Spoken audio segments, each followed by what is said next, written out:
Bismillahirrahmanirrahim. Assalamualaikum warahmatullahi wabarakatuh.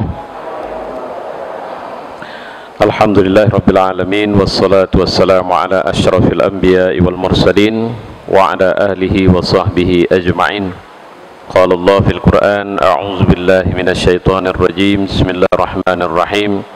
Wa athi'ullaha wa rasulahu wa la tanaza'u fatabshalu wa tazhaba rihukum wasbiru innallaha ma'as sabirin.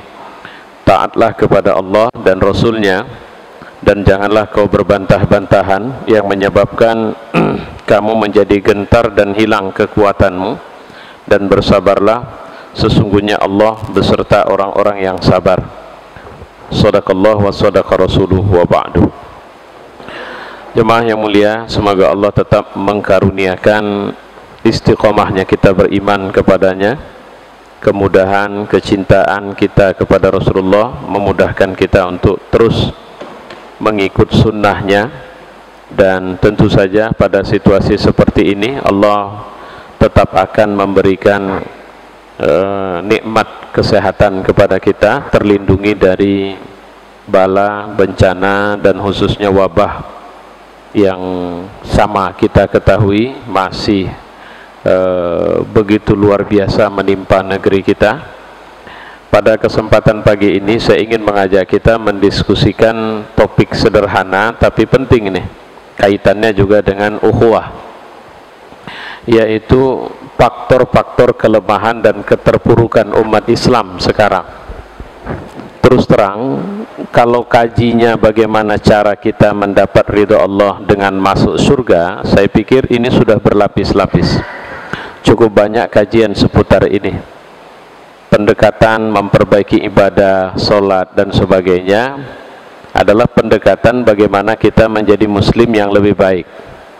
Tapi saya cenderung melihat bahwa kaji-kaji begini itu tidak membawa kita untuk bersinergi dalam komunitas umat.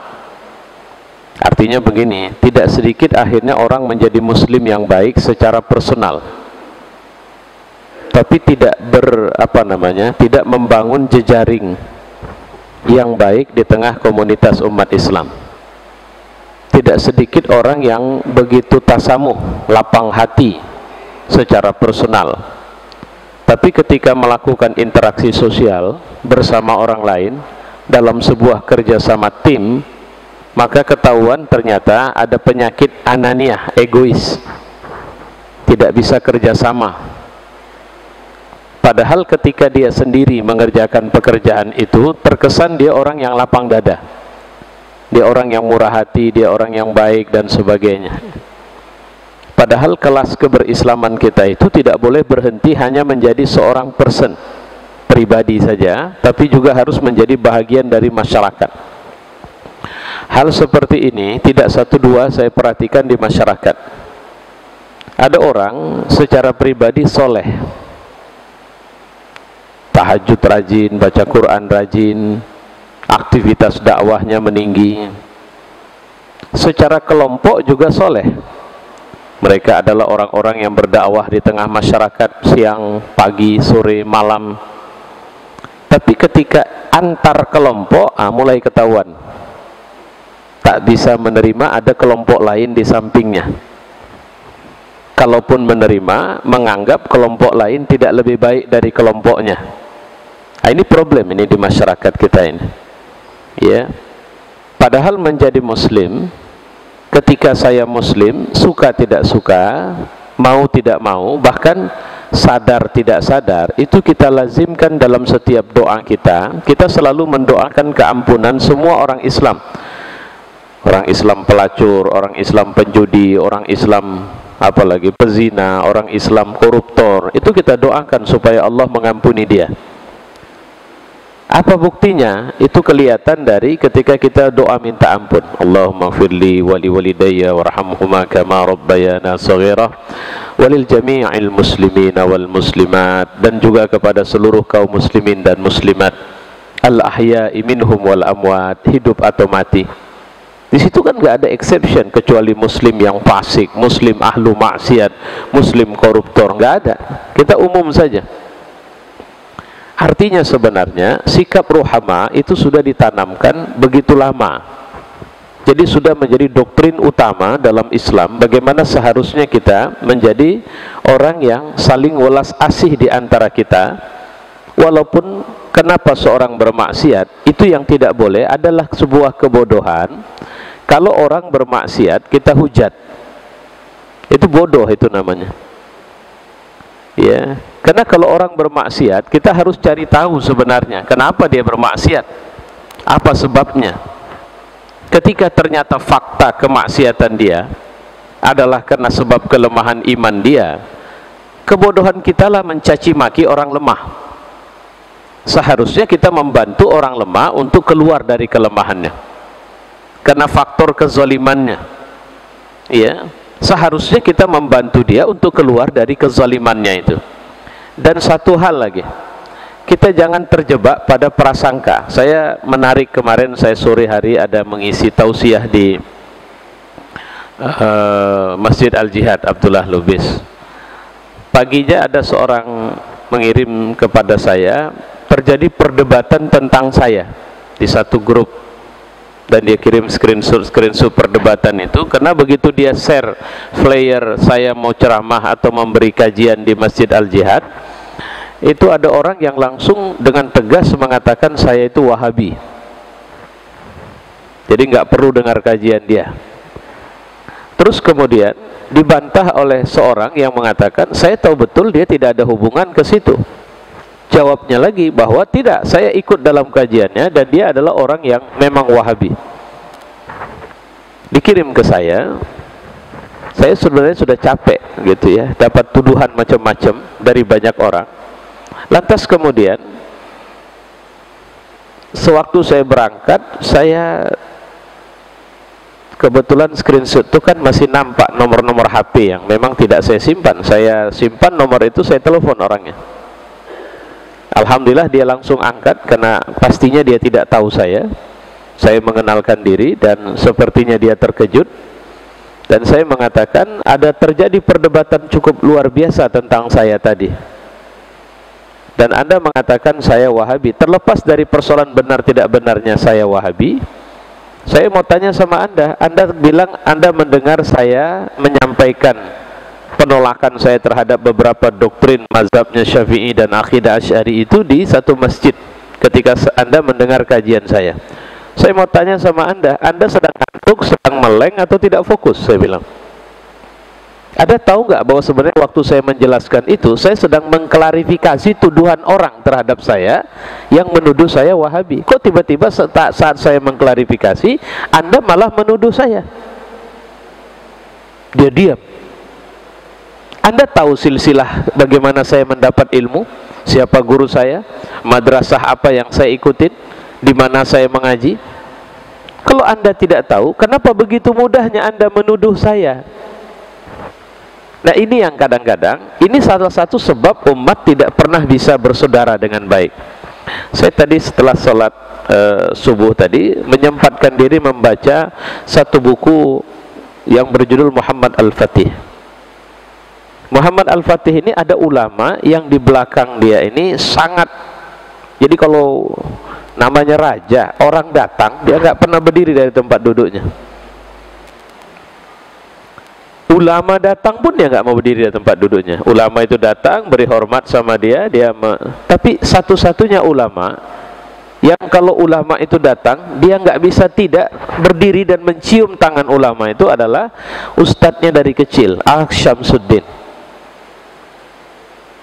Wibawanya luar biasa. Pernah ditanya orang sama dia, apa hebatnya? Apa jawaban dia? Tak tahu saya. Saya kalau sudah ketemu dia, saya merasakan wibawa dia yang luar biasa.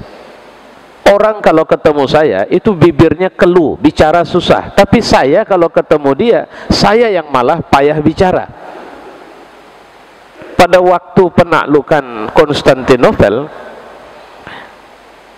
Muhammad Al-Fatih mau Syamsuddin ada di sampingnya untuk ikut serta menyaksikan kejatuhan Konstantinopel. Kalau sekarang Konstantinopel itu Istanbul. Tapi Syamsuddin bilang apa? Disampaikannya kepada pengawalnya di kemahnya, jangan izinkan siapapun masuk ke dalam kemah saya, raja sekalipun tidak boleh masuk. Ketika dia datanglah utusan raja, dalam hal ini Muhammad Al-Fatih, untuk meminta Syamsuddin bersamanya dalam penaklukan ini, pengawal kemah ulama ini bilang apa? Tak bisa. Ini raja yang perintah, tak bisa. Saya dapat pesan tidak boleh ada satu orang pun masuk ke dalam kemah. Wajar dong kalau raja berprasangka, ini cemana ustadz satu ini, suruh nyawa jihad. Begitu jihad sedang berkecamuk, dia lari berondok dalam kemah. Kalau pakai bahasa kita, kurang ajar ini orang. Datang dia, ambilnya belati, disayatnya kemah itu. Begitu disayatnya, apa yang terjadi? Yang dilihatnya di dalam, rupanya sang ustadz tengah sujud. Apa dia bilang? Aku tidak melihat cahaya yang luar biasa menaunginya di saat sujud. Dan ketika dia bangkit dari sujud, aku melihat wajahnya basah dengan air mata. Rupanya apa yang sedang dilakukannya? Ini yang jarang kita lakukan sekarang. Kombinasi antara gerak fisik dengan gerak ruhiyah, usaha dengan doa. Di saat muridnya memimpin pertempuran, dia tidak putus berdoa kepada Allah agar Allah memberikan kemenangan. Akhirnya dia tidak berani mengganggu ustadznya, dia balik lagi. Kenapa? Karena ternyata ustadznya sedang melakukan tugasnya. Nah, ini kan Allah juga sedang mengatakan, inna ba'daz-zan ism. Jangan prasangka, sebahagian prasangka itu dosa. Kadang-kadang orang berprasangka sok tahu lagi, macam dia saja ahlinya. Ini peristiwa yang baru-baru terjadi. Ada seorang mengambil quote. Saya sering menulis-nulis ringkas. Nah, tulisan saya ini diambil, dijadikan ditaruh di wall Facebook seseorang. Orang ini bukan tinggal di Indonesia, tinggalnya di India sana, tapi memang orang Indonesia. Begitu dia taruh di wallnya, ada satu orang komentar, yang screenshot komentar itu dikirim ke saya. Apa komentarnya? Ustadz ini bagus sekali kalau bicara, tapi siapa dia aslinya di sini, kamilah yang tahu. Karena sesungguhnya Ustadz ini jauh panggang dari api. Saya, ya namanya saya manusia, saya penasaran dong, siapa ini? Saya tanya istri saya, karena kebetulan yang komentar ini perempuan, ini siapa? Ini si Anu, yang kemarin nyerangmu. Saya bilang sama istri saya, yang nyerang anak kita. Oh, kalau itu sudahlah, cukuplah. Kenapa? Karena aslinya manusia cuma buat ribut saja ini. Dia bilang dia saja yang tahu, tapi dia sebenarnya tidak tahu apa-apa tentang saya. Tapi dia meyakinkan orang. Hati-hati ketika ada orang yang berusaha meyakinkan kita tentang orang lain. Sama seperti sama istri saya bilang, jika ada orang datang kepadamu dan suka mengadukan tentang cerita orang tentang kita, setiap datang ada saja cerita orang tentang kita yang buruk-buruk disampaikannya, ketahuilah bahwa orang ini mungkin satu waktu atau tanpa sepengetahuan kita sebenarnya juga suka menceritakan keburukan kita pada banyak orang. Maka jangan pernah percaya sama orang seperti itu. Nah, ini problem di tengah masyarakat. Ada beberapa faktor yang menyebabkan umat ini lemah dan selalu terpuruk. Apa itu? Pertama, fenomena tafarruq. Tafarruq ini pecah. Jadi kalau sekedar retak mungkin masih bisa dipakai gelas ini, tapi kalau sudah pecah tidak bisa lagi. Ya, umat ini sampai sekarang masih suka berselisih, masih suka bantah-bantahan. Masih ada yang ngeributin sholat pakai masker itu tidak perlu, sholat jarang-jarang sapnya tidak penting, ini tanda-tanda akhir zaman ini. Dari sejak zaman Nabi sampai sekarang dalam situasi kayak manapun gak pernah ada sholat sapnya jarang-jarang. Saya bilang masing-masing para alim kita itu punya cara untuk akhirnya mereka berijtihad. Ijtihad ini tidak mungkin dikeluarkan kalau tidak ada masalah. Ngapain? Contoh di Mesir, itu ada fatwa boleh makan daging jin. Bayangin, daging jin boleh dimakan, sehingga ada restoran mungkin jin crispy. Nah, kira-kira begitu. Kenapa? Jinnya digoreng. Sebenarnya fatwa ini fatwa apa? Ini kan fatwa masalah ini. Masalah nggak ada, dia yang buat masalah. Hati-hati itu. Tidak sedikit orang yang akhirnya dia melempar masalah untuk kemudian masalah itulah yang menjadi trending topik. Sebelumnya tidak ada masalah. Ini sumber masalah, ini perpecahan. Kenapa sih kita suka sekali berselisih? Karena setan tahu betul yang paling susah ngadapin umat ini kalau mereka sudah bersatu. Kalau di sini ada orang alim duduk, ini ada ulama duduk, ini profesor di bidang tafsir, ini di bidang usul fiqh, di sini bidang hadis, duduk semua, tapi nggak bersatu, setan masih bisa ngerusaknya. Di sini nggak ada profesor, di sini nggak ada orang alim. Dalam arti kata yang saya maksud alim itu yang dalam ilmunya, tapi di sini orangnya tidak berselisih. Itu setan susah itu merusaknya. Coba perhatikan, sisi mana yang setan nggak merusak kita sekarang? Nyaris tidak ada satupun. Sholat dari mulai takbir, dari mulai niat sampai salam, itu potensi berselisihnya tinggi loh. Dari mulai niat, bantah-bantahan, lafaz atau tidak lafaz ya niat itu.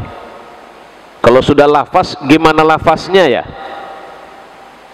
Perselisihan terus menerus. Assalamualaikum, assalamualaikum saja sah nggak?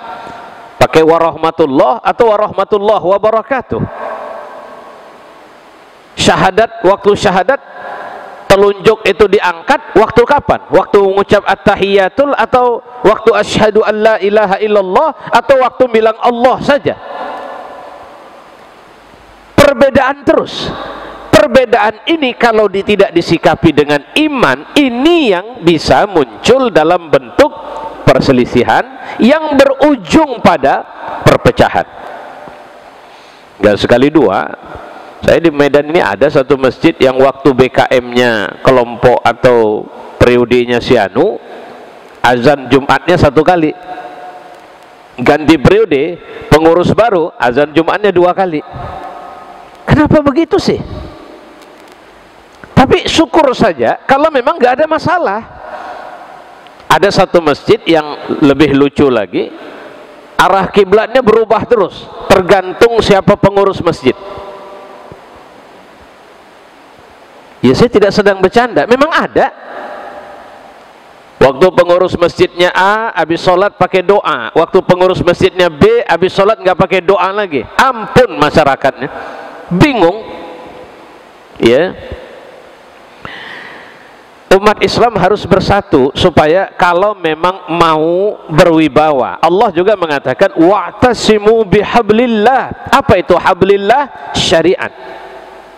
Berpeganglah, jadikan syariat itu pusat peganganmu. Jadi segala sesuatu pulangkan ke syariat dulu, bukan langsung tolak. Karena kalau langsung tolak, ada berapa sih perilaku kemanusiaan sekarang yang sesuai dengan syariah? Ustadz, kita tidak tinggal di negara agama. Pertanyaan saya, yang dimaksud dengan negara agama itu apa? Negara non-agama itu apa? Kalau negara itu sekuler, pertanyaan saya, mana lebih islami penataannya, Korea atau Indonesia? Dalam urusan menjaga kesehatan, dalam urusan menjaga kebersihan kita banding Jepang, dalam urusan menyikapi bencana kita dibanding dengan Jepang, dalam urusan membangun pertumbuhan ekonomi negara dibanding sama Cina misalnya, dalam urusan membangun sistem pertahanan dan keamanan negara dibanding dengan Amerika, apa kita lebih islami? Jadi yang menjadi persoalan, pegang syariat. Syariat itu apa? Aturan. Kalau hidup saja sudah tidak pegang aturan, selesai kita. Wala tafarraqu, jangan pecah-pecah. Ini ayat sudah ada sejak zaman Nabi, karena memang ini Quran. Kalau kita sedang akan melakukan sesuatu yang harus diselesaikan, kalau tidak ada kesepahaman, nggak akan bisa kita selesai. Mohon maaf saya, ini mohon maaf, ini nggak usah bawa kemana-mana. Pilkada Medan, ya mau tidak mau, walaupun saya mengatakan tidak mendukung siapapun, ya saya punya kecenderungan yang tak bisa meninggalkan analisa saya terhadap ini. Kalau dibawa kepada dalil syariat, nggak ada yang bisa kita bela. Kenapa? Ada yang bawa-bawa idiom agama, bilang kelompok anu munafik karena dukung si anu, kelompok anu cebong, Ustadz anu sudah nyebong. Saya mau tanya, ini masalah agama, ini masalah halal haram, ini masalah kafir muslim atau tidak? Kok ada yang tega-teganya bawa dalil munafik di sini? Kecuali ada orang kafir didukung orang di sini. Kalau persoalan zalim, kalau persoalan di rumahmu apa tidak ada orang yang mungkin saja masih maksiat, mungkin saja masih melakukan ketidakbenaran? Ini kan karena kau dukung si anu, maka kau anggap kau lebih baik dari si anu. Ini bahagian dari potensi yang membelah umat. Kita ini korban terus di sini. Ya. Ini fenomena pertama, iftiraq. Kenapa terjadi iftiraq? Karena tidak taat sama Allah dan Rasulnya.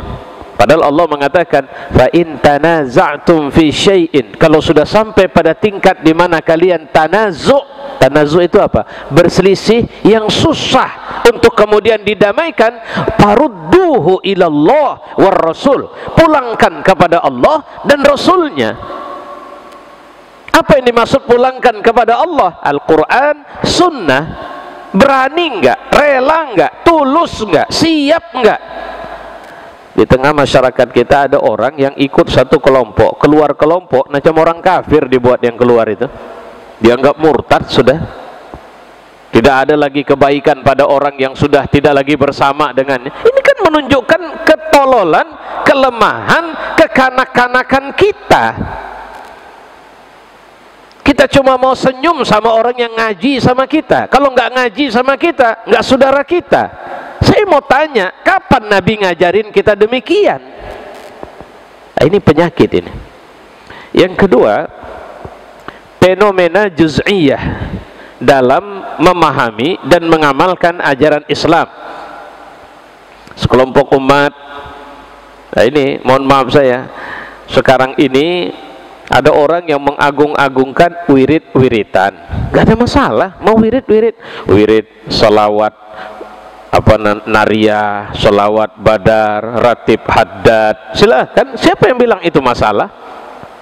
Cuma jangan menganggap bahwa kalau orang gak ikut di wirid itu tidak lebih baik dari dia. Itu penyakit. Saudara-saudara, habis sholat itu Nabi nggak pernah ya ada doa-doa jamaah. Siapa-siapa yang doa jamaah itu ahlu bid'ah itu.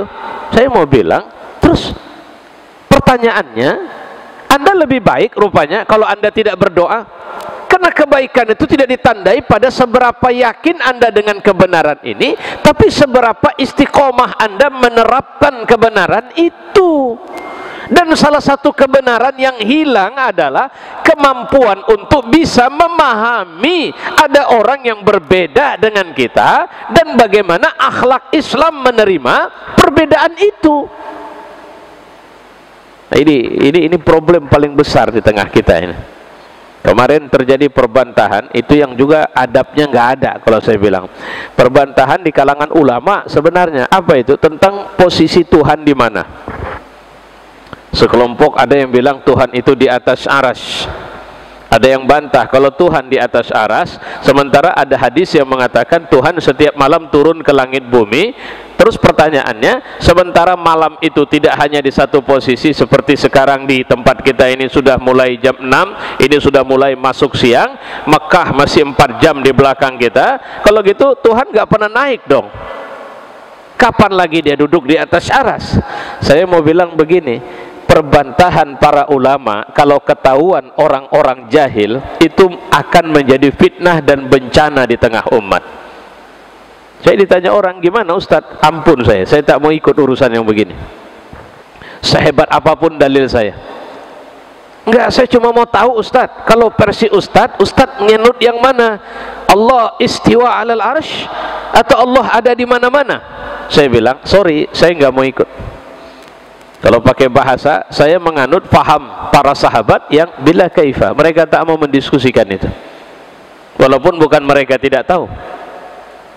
Kalaupun harus diskusi, mari sini kita diskusi tertutup. Kenapa? Karena kalau ada orang tidak tahu kita sedang diskusi, mereka bingung nanti, jadi fitnah. Itu saya bilang, orang dengar ngaji saya yang saya bilang di depan tadi, dia dengar di majelis yang sama saya sedang mengklarifikasi tuduhan, malah dia menuduh balik saya.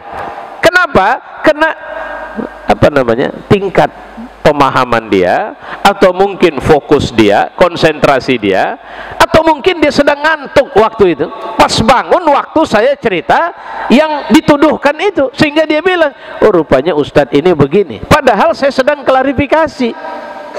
Kan bahaya itu.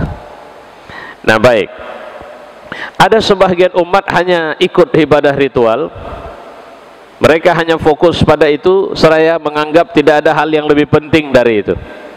Sama mereka, yang penting itu bagaimana wudhu kita seperti Nabi, itulah masalah paling penting. Ada orang menganggap bahwa urusan politik tidak penting, urusan jihad tidak penting. Jadi kalau rumah kita dijarah orang nggak apa-apa, biarkan saja orang itu menjarahnya, karena kita belum lebih atau belum cukup kuat dibanding dengan orang itu. Nanti kalau kita sudah punya kekuatan, baru kita lawan orang itu.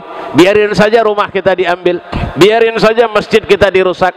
Jadi ngapain kita? Kita betulin saja akidah kita dulu, kita betulin saja ibadah kita dulu. Nanti dengan izin Allah kita akan lebih baik. Ada kelompok yang begini, ada itu. Ya.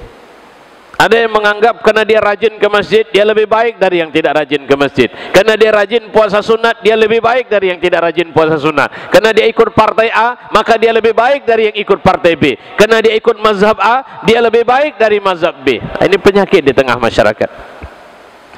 Islam itu sebenarnya memperhatikan segala hal. Kemarin saya diskusi dengan orang, saya bilang ada seorang perempuan hafiz Quran 30 juz. Kalau kau mau, orang tuanya meminta saya mencarikan jodoh, saya mau jodohkan dia samamu.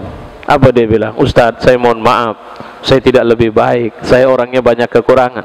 Saya bilang, saya tahu ibadah antum tidak lebih baik dari dia, cuma saya tahu juga bahwa antum itu adalah orang yang terlibat dalam aktivitas dakwah. Mata saya menyaksikannya. Karena antum tidak baik di sini, tapi antum baik di sini. Yang di sini ini dia tidak dapat, atau dia tidak lebih baik darimu.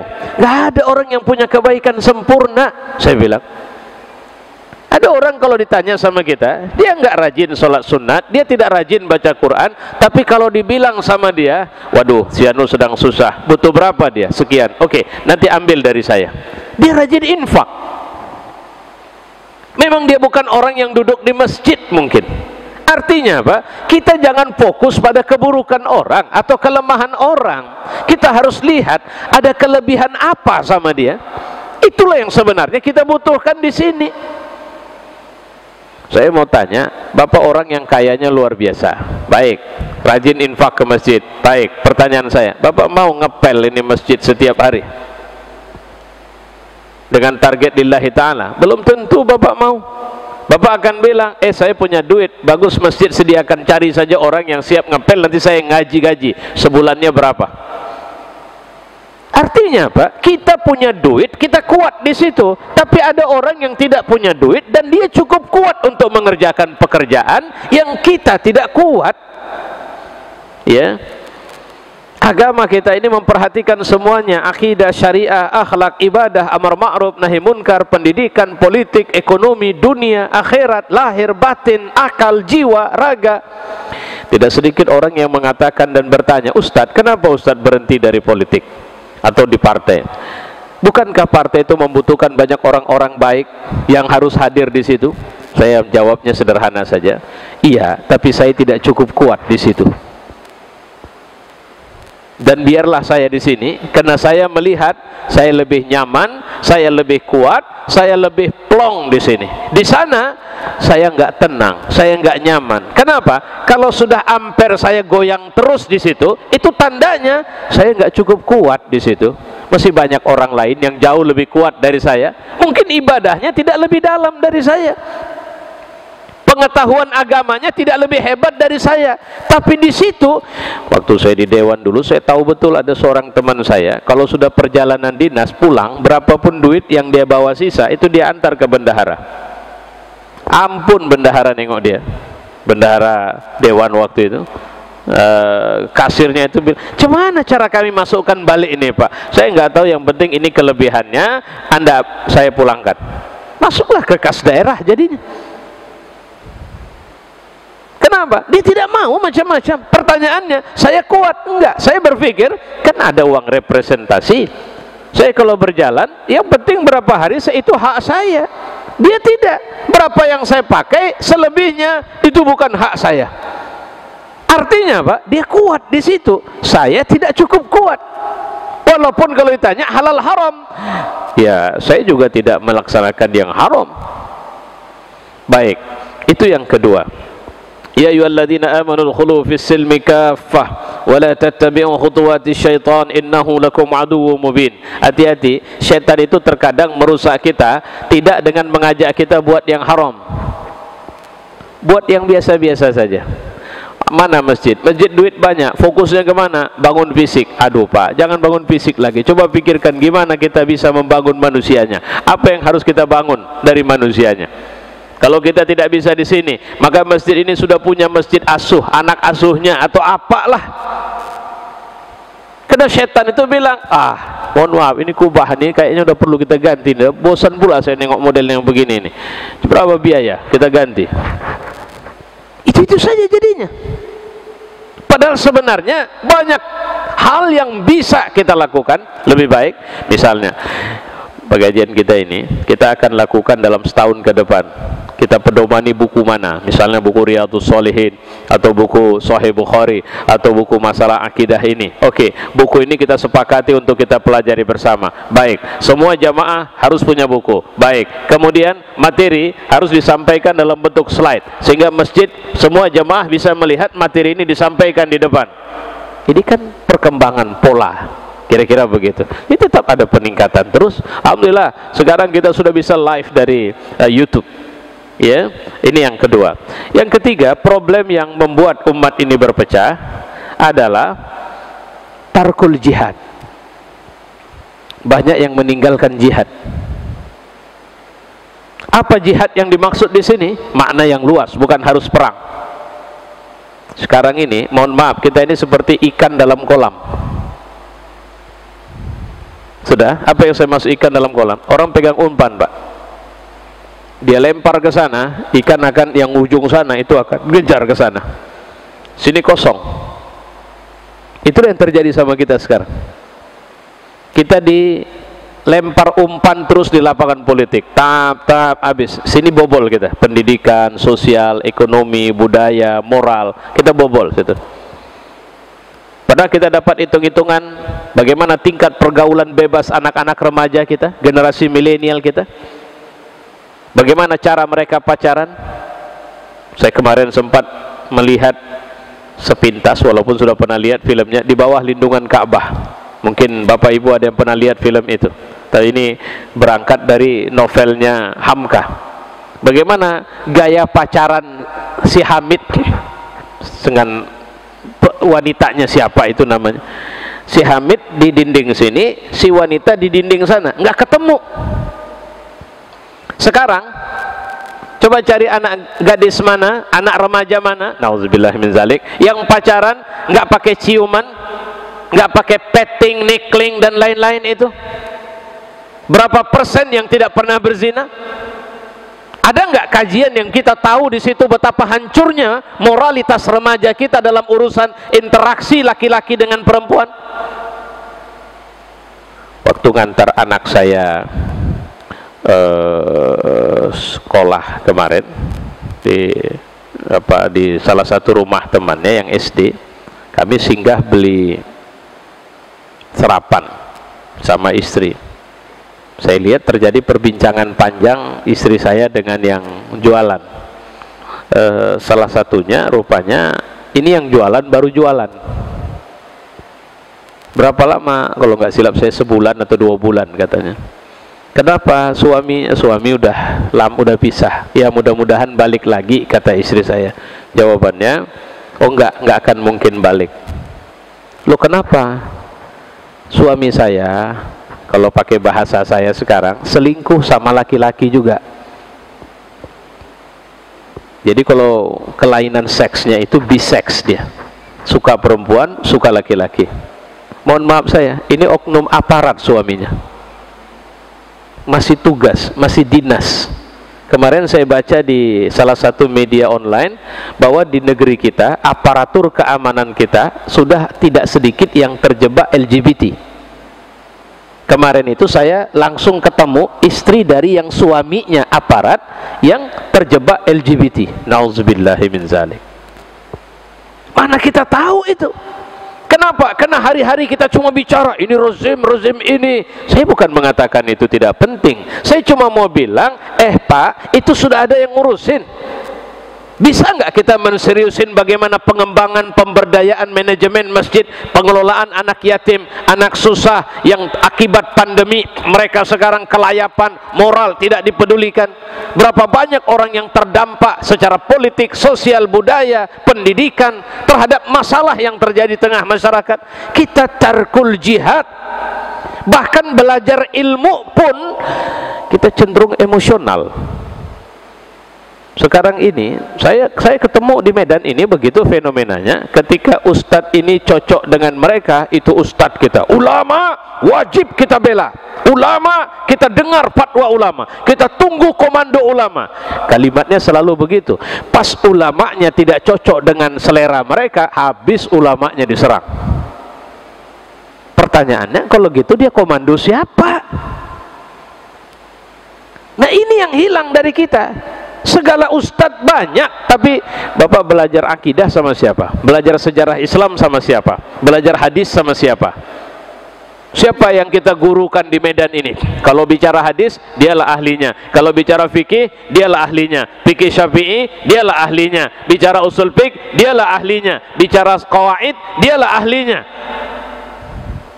Kenapa? Itu tadi, kita meninggalkan jihad menuntut ilmu, jihad menyampaikan dakwah, jihad ekonomi, jihad politik, jihad harta.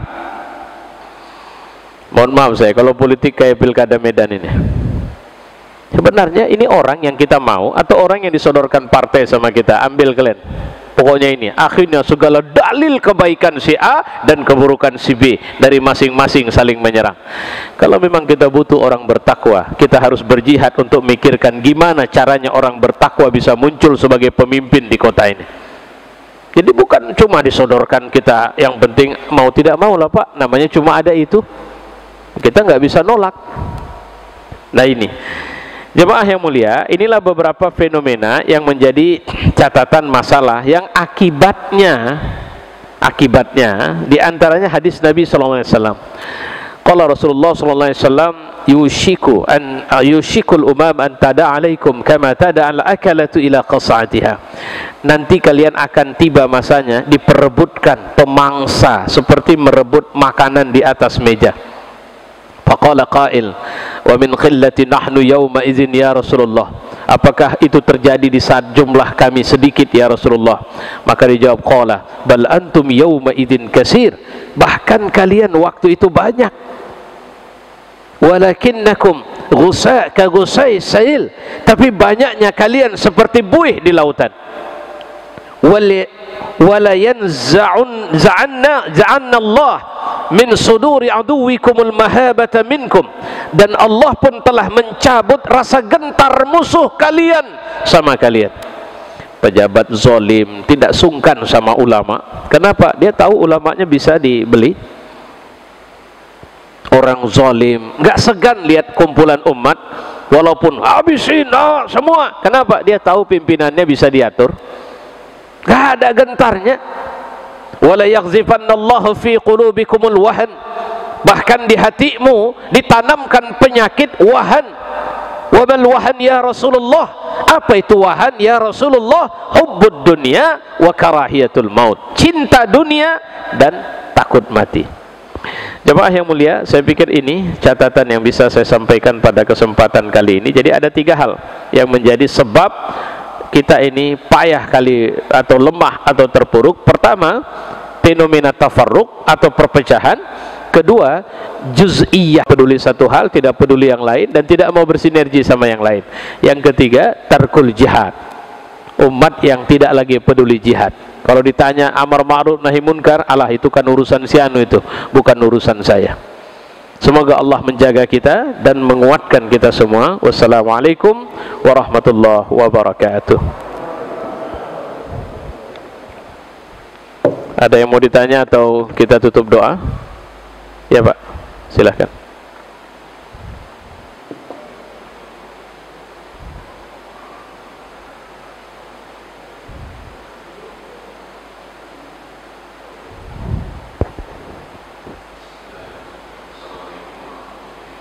Assalamualaikum warahmatullahi wabarakatuh.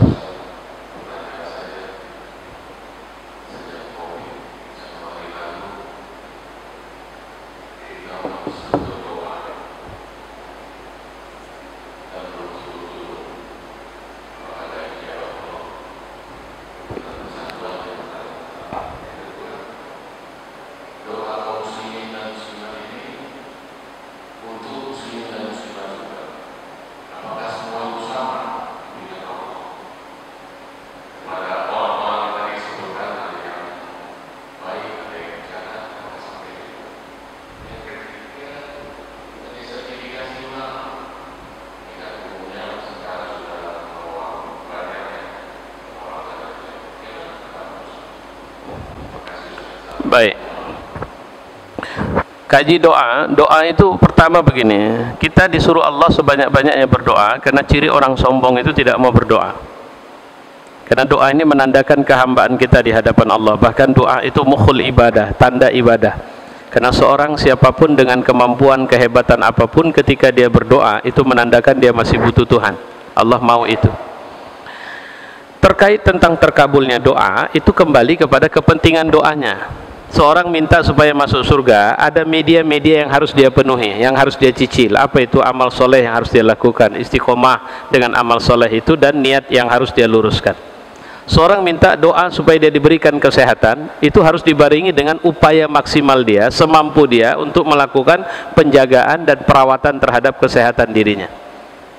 Karena seorang sakit, dia ingin sembuh, dia punya duit banyak, tapi dia cuma berdoa saja, Allah tidak akan kabulkan doanya. Kenapa? Karena orang yang berdoa butuh ikhtiar. Jangan lupa, di mata zahirnya Hajar, waktu dia sampai di lembah Baka, dia tak melihat air. Persis tidak ada air dia lihat. Tapi begitu dia butuh air, maka yang dilakukannya adalah dengan tawakal yang cukup tinggi, dia berjalan antara Safa dan Marwah. Kenapa Safa dan Marwah? Karena Safa dan Marwah adalah 2 bukit tertinggi yang ada di sekitaran lembah Bakah waktu itu, sehingga dia bisa melihat ke berbagai arah dari sana untuk mencari air. Itu ikhtiar. Jadi doa itu butuh dibarengi dengan ikhtiar. Ada doa yang memang titiknya sangat lemah sehingga istijabah. Lemah yang saya maksud, tidak ada lagi keberdayaan seseorang, sehingga hanya ada 2 kemungkinan: Allah menyelamatkannya dengan cara mematikannya, atau Allah memberikan jalan keluar atasnya. Ini ada contoh. Ada sebuah kisah tentang Zainab Al-Ghazali, seorang tokoh aktivis dakwah zaman ini, tinggal di Mesir. Satu hari dia dimasukkan penjara karena tegasnya beliau itu. Satu hari oleh pihak penjara dimasukkan 2 ekor herder ke dalam sel dia yang kecil itu. Selnya tidak sel luas. Herder ini diceritakan oleh penjaga penjara, ini sudah 2 hari dilaparkan. Tujuannya apa? Supaya mencabik-cabik badan dia. Zainab Al-Ghazali bukan seorang perempuan yang masih muda. Dia sudah relatif lanjut usia pada waktu itu. Dia sudah ibulah bagi anak-anak atau aktivis pergerakan waktu itu. Apa yang terjadi pada waktu dia dimasukkan herder itu? Dia berdoa kepada Allah. minta supaya Allah melindunginya jangan sampai herder ini menerkamnya. Apa yang terjadi? Herder itu menyudut dan dua-duanya seperti ketakutan melihat ke arah dia sampai diambil kembali. Itu satu kasus dia. Kasus kedua, pernah seorang laki-laki hitam disuntikkan hormon supaya libido seksualnya meningkat dan dimasukkan satu sel sama dia. Lantas kemudian begitu masuk, anak muda ini dengan mata nanar melihat ke arah dia dan dia mengatakan, wahai anakku, kau adalah anakku, aku adalah ibumu, takutlah kepada Allah. Anak muda ini dengan menahankan rasa yang sudah sangat luar biasa, dia mengatakan, ibu, jangan kau takut, aku tidak akan mengganggumu walaupun aku mati sekalipun di sini. Itu istijabah, itu doa yang memang Allah kasih. Tapi ada yang memang Allah tidak kasih, bukan karena Allah benci, tapi Allah ingin ambil dia, pindahkan ke tempat yang lain dan memberi sesuatu yang lebih istimewa dari sekedar apa yang dimintanya. Ini fenomena doa. Pertanyaannya, kita sudah cukup berdoa dengan kasus pandemi ini, tapi kenapa tanda-tandanya tidak ada? Misalnya pandemi kita sudah di atas 300, hampir 400 ribu kasus, dengan tingkat kematian sudah di atas 12 ribu kasus. Jawabannya, pertanyaannya, apa kita pikir Allah akan menghentikan ini cuma karena kita menadahkan tangan? Hati-hati, ada hadis yang mengatakan air mata ini sudah berkeluar bercucuran sekalipun. Bahkan seorang yang melihat kita berdoa pun sampai merasa sedih karena melihat tangis kita. Bukan saja Allah tidak mengabulkan, mendengar saja Allah tidak mau. Coba bayangin, ada doa yang disampaikan dengan sangat terharu sekali, tapi jangankan mengabulkan, mendengar saja Allah tidak mau. Kenapa? Bajunya haram, tangan yang dia tadahkan tangan yang biasa zalim, isi perutnya haram, mulutnya selama ini dikeluarkan untuk pakai untuk mengucapkan sumpah serapah. Bagaimana Allah mau mendengar doa orang seperti itu? Itu disebut dalam hadis itu. Jadi memang kita harus banyak muhasabah hadis ini, ya. Atau ini tadi, kita tak peduli orang lain, kita kenyang, orang lapar, kita bisa minum dengan enak, orang tidak pernah dapat air yang bagus. Terkait sertifikasi ulama, saya secara pribadi mengatakan bahwa Indonesia ini dari dulu begininya, ini ganti pemerintah, gantinya kebijakan itu. Saya tidak mengatakan bersabarlah dengan ini semua dalam arti kata diam, tidak.